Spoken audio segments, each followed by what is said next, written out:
déjà faire une distillerie de whisky à Bordeaux, c'est un petit peu atypique. Et alors en plus, se servir d'un bunker de la Deuxième Guerre pour y stocker nos barriques, là, c'était juste fabuleux, quoi.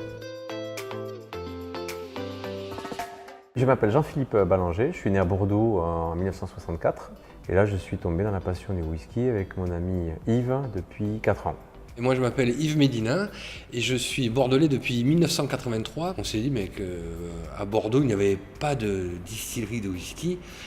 C'était peut-être une bonne idée d'en créer une. L'idée c'est d'avoir un projet au départ bordelais dans le sens où on veut un projet premium. Le fait qu'on soit sur Bordeaux, c'est l'image, la ville de Bordeaux.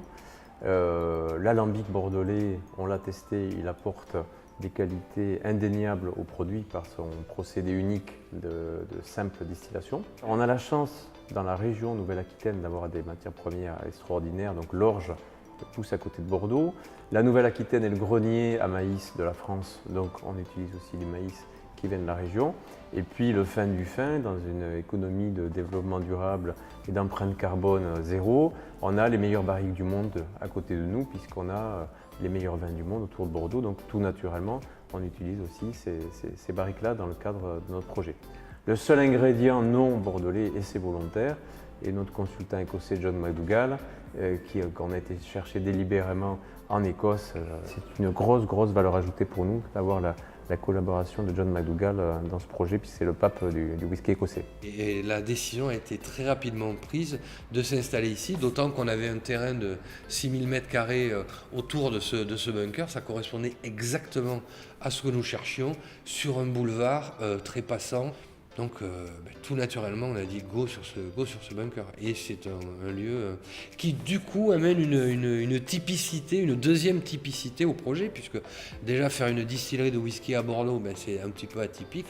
Et alors en plus, se servir d'un bunker de la Deuxième Guerre pour y stocker nos barriques, là, c'était juste fabuleux, quoi.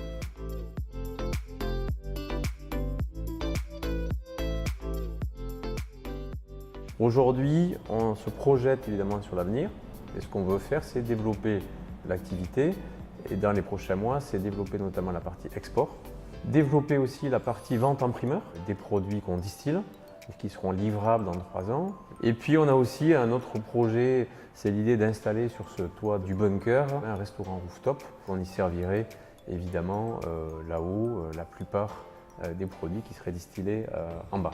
Donc ça nous semblait utile d'avoir cette campagne hybride, d'une part pour les personnes qui veulent accéder à des produits avant les autres, et après d'ouvrir un petit peu notre capital à des investisseurs passionnés qui vont venir investir avec nous.